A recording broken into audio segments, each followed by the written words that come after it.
Gemini, Sun, Moon, Rising, or Venus sign. Welcome po sa aking channel, Queenie777. This is weekly reading or pwedeng timeless reading din. Ibig sabihin, the moment na mapanood mo ito, maaaring dun pa lamang mag-resonate sa'yo. Piliin mo lamang yung mga magre-resonate sa'yo and isang tabi yung mga hindi. Ganon. Kung hindi sa'yo tugma, ang reading na ito, pwede mong i-skip, no? And mag-wait ka na lang sa next natin na video. Oh, 'di ba? Gemini. No, parang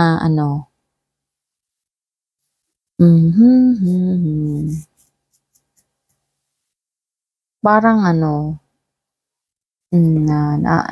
even when the things are tough and seeming. Alam mo, para ka ngayong nahihirapan na sa sitwasyon mo ngayon. Parang ganon. Kaya kailangan mo daw tapangan yung sarili mo. Ganon. Ang dami-dami mong parang priority. Ganon.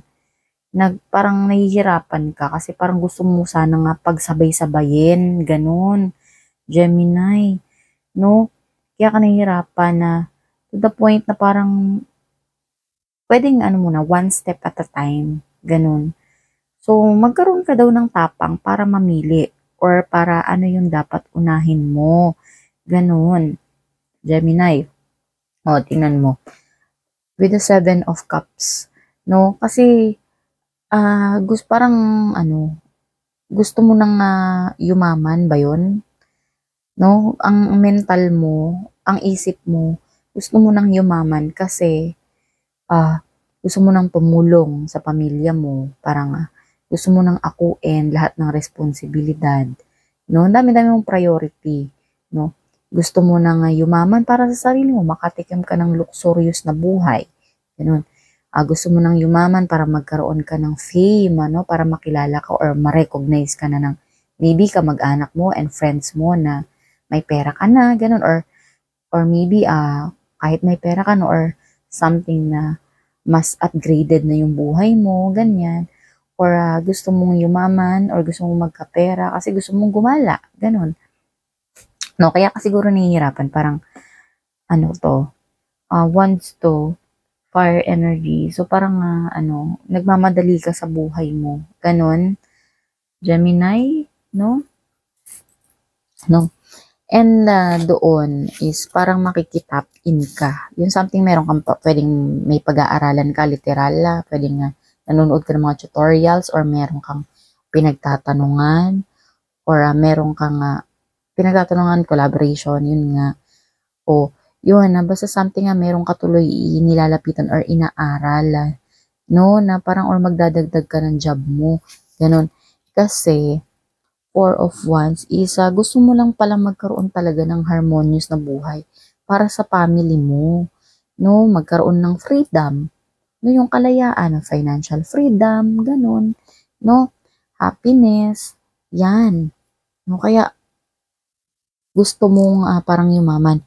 Or maybe may iba sa inyo dito, no, parang natutorn ka sa pinaglalaban mo. Maybe parang may nakikita ako dito, no, na kinoconsider mo kasi baka may bagong love ka at parang kasado ka ba? Tapos Gemini?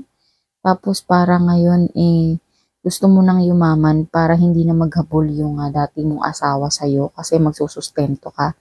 Pwedeng babae or lalaki to, ha. Ganun. Parang nakikita ko dito kasi para magsama na kayo nung bago mong partner. Ganyan. Kaya parang gusto mong yumaman or gusto mong magkapera agad para masustentuhan mo yung magdadalawang pamilya. Parang nakita ko gano'n na. So kung hindi po ito lalapat sa inyo, i-ignore nyo lang, ha.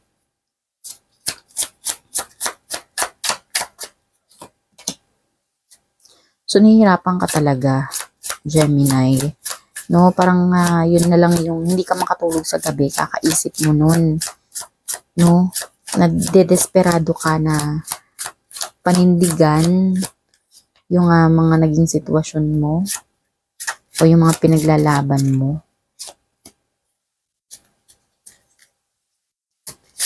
And minsan parang napapaisip ka, dahil nga hindi ka makatulog sa gabi, parang napapaisip ka kung eto na ba talaga yon, tama ba yung landas na tinatahak mo, and gusto mong hingiin yung kasagutan, minsan gusto mong mapag-isa, ganun.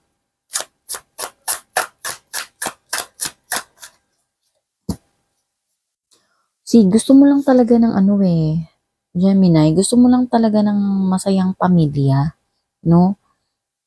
Gusto mo lang ng masayang pamilya rin talaga, or pwede kasama yung maging supportive lang din sa'yo yung family mo. Parang ganun.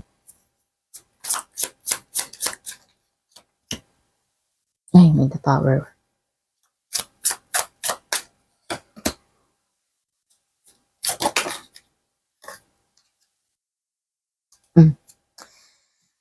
So, Gemini, makinig ka. No? Parang yon, no? Ang dami mong kinoconsider. So, kailangan mo daw, kaya ka pala dito may lakas ng loob, kailangan ng lakas ng loob, no, this week. Kasi parang, ayun nga, na parang meron kang ipaglalaban. Pero ang dami-dami mong priority sa buhay, no? Dahil hindi lang din naman yun, dahil doon sa priority mo na, hindi lang din naman ikaw yung makikinabang.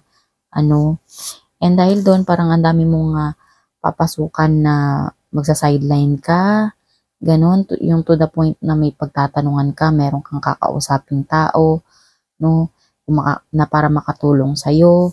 Kasi parang gusto mo nga makatulong lang sa pamilya mo, yon, no, para magkaroon ng harmonious na buhay. Feeling mo kasi kapag nag-grant itong minamanifest mo, yun, makakatulong talaga sa'yo. And yun, hindi ka makatulog sa gabi kasi din. Nung kakaisip mo, nung mga priorities in life mo, ganyan, no? Kaya gusto mo mapag-isa. Yun. Dahil nga, gusto mo pag-isa, kasi gusto mo talaga din ng maayos na buhay para sa family mo, no? Para sa'yo, ganun, no? And dito, may the Tower moment, no? So, mag-expect ka lang ng sudden change ngayon, Gemini, no? Etong the Tower na ito is, nakikita mo ba to? O yan, no? Kastilyo. Tapos parang may tumamang kidlat. No? Doon sa kastilyo na yun, lumabas o tumilapon yung hari at reyna. No? Bumagsak sila na sira-sira na yung kastilyo, at mula doon sa kanilang ulo is nahulog yung corona. So ito, maybe yung fame, power, pride, and ego to, no, na matatanggal sa'yo, no, na mawawala sa'yo. So, wag ka lang matakot dito sa the Tower moment, yung sudden change na to. Kasi maganda to, no. Yung iba ayaw nito, pero ako gusto ko to, no. Kasi parang ito yung magli-lead sa atin, no, para maging responsable tayo sa buhay natin. Yung hindi makakatulong sa'yo sa pag-angat mo sa buhay, sa pupuntahan mong mas mabuti, ganyan. No, itutuwid ka ng universe kung paano yon, no. No, hindi rin naman maganda na halimbawa kung pagpapalain ka ng universe, no, pero mayabang ka, nang aalipusta ka, di ba hindi maganda yon. So ngayon pa lang, nire-ready ka ng universe. So, kaya magkakaroon ng sudden change, no. Kaya kailangan balansehin mo yung sitwasyon mo, at saka magkaroon ka ng mindset, mabuting mindset, no? Ganyan. So, merong dito, merong sudden change na magaganap sa iyo. And to the point na earth energy, no? Gemini, wag ka na daw baka ito kasi parang something pride and ego to. Pride and ego nga ito. No, tong sa'yo, itong mangyayari sa'yo. Kasi ang daming priorities in life. Baka to the point na wala kang nagawa dahil ang daming priority. No, hindi mo na alam kung anong uunahin mo. So, parang baka nawala yung luho mo, yun nga, nawala yung yabang mo, basta ganun. Nawala yung power mo, yung authority mo. Dati meron kang mga ganyang mga bagay. Ngayon, parang ngayon na binibilang-bilang mo, nakita mo ba yung tao nakatungo siya? Pentacles. parang binibilang-bilang mo yung mga nawala sa'yo, no? So, wag mo na daw itong bilangin kasi meron pa man naghihintay sa'yo, pa naman naghihintay sa'yo, Gemini, no? Ito is with an earth ailment, no?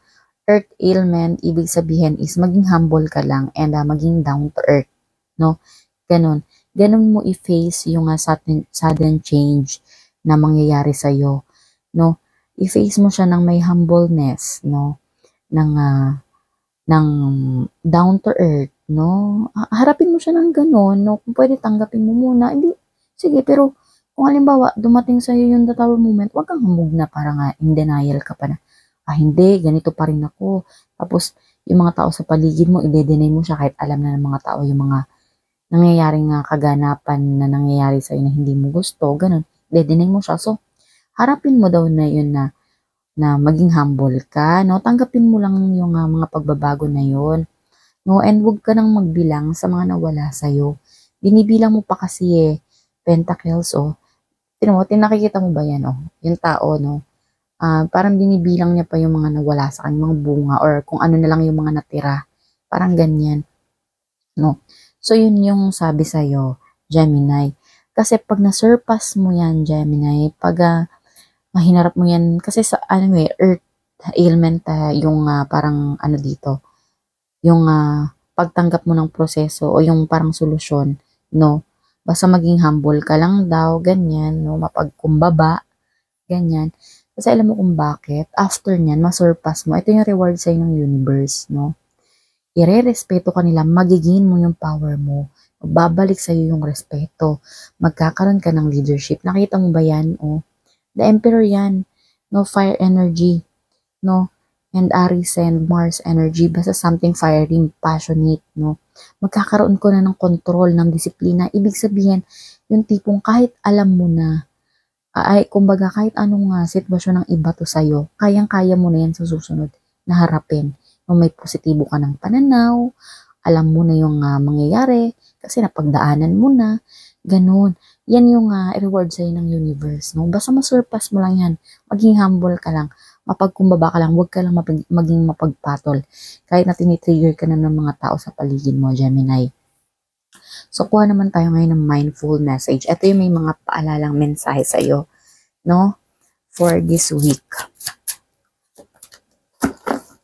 Subconscious mind. I realize some subconscious beliefs or programs may be holding me back from my desires. For example, I want money. I may have been told things growing up that I am subconsciously holding on to. So I go back to my past and release beliefs that no longer align, substituting them in ones that I do. So subconscious mind ang paalalang mensahe sa'yo dito. No? Sabi dito, kailangan daw parang baguhin mo yung mga paniniwala mo sa nakaraan, no? Na parang yun kasi yung nag-hold back sa'yo, no? Para dahil dun sa mga dinadesire mo. Halimbawa, dahil in connection dito sa readings mo, sa tarot readings mo, baka siguro ganito, parang lumaki ako ng mayaman na walang makakatalo sa akin, or lumaki ako na hindi pa pinapanganak yung tatalo sa akin. Parang something ganon. So ngayon dahil lumalaki ka na parang ambugyero ka, mayabang ka, basta something, dahil yun na yung tumatak parang kinaugalian mo na yun nung pagkabata mo. Ngayon nga, meron nga sudden change na mangyayari. So hindi mo inaasahan to, naging mabigat kasi hindi ka prepared, ganyan. No? So i-heal mo daw yung past mo. No? Yun to the point na hindi naman laging ganun yung panahon na kung ganito yung naranasan mo nung bata ka, or ganito yung pinaranas sa'yo ng magulang mo or ng mundo, ganyan, is yun na yung magiging paniwala mo no, hanggang pagtanda mo. So, in short, kahit ano pa yan na sitwasyon, no, kung nag-iiba na yung sitwasyon sa'yo, kung hindi na pabor sa'yo, baguhin mo yung mindset mo. Kung ano man yung naging kinaugalian mo sa nakaraan or naging paniniwala mo or yung basta something naging pattern na ng buhay mo. So, baguhin mo daw yun, no? Kasi, baka yun din yung nag-hold back sa'yo, no? Para hindi ka makapag-manifest ng mga dinedesire mo. Yung mga paniniwala mo, ganyan, na hindi naman na nakakabuti or aside sa hindi nakakabuti or baka hindi na-align sa'yo, kumbaga, na siya, phased out na siya. Kumbaga, hindi na siya in demand sa kung anong meron tayo ngayon. Ganon, no? Gemini. So, kuha naman tayo ngayon ng Archangel messages. Ito yung may mga guidance and protection from the Archangels. From Archangel Crystal. Sabi ni Archangel Crystal, have faith and hope because there is something positive and new on the horizon that you can't yet see. No? So, sabi ng Archangel Crystal, no, magkaroon ka daw ng tiwala at saka ng pananalig. Kasi, meron daw kapositibuhan na mangyayari na nandyan lang sa paligid mo, sa palibot mo. Malamang hindi mo daw nafe-feel or hindi mo nakikita, pero nandyan lang daw yun sa paligid mo. So, magkaroon ka daw ng pagtitiwala, no? At ng paniniwala. Yun ang sabi ng Archangel messages. So, yun lang yung message mo for this week. Taurus, kung nagustuhan mo to, please consider subscribing to my channel and liking to this video.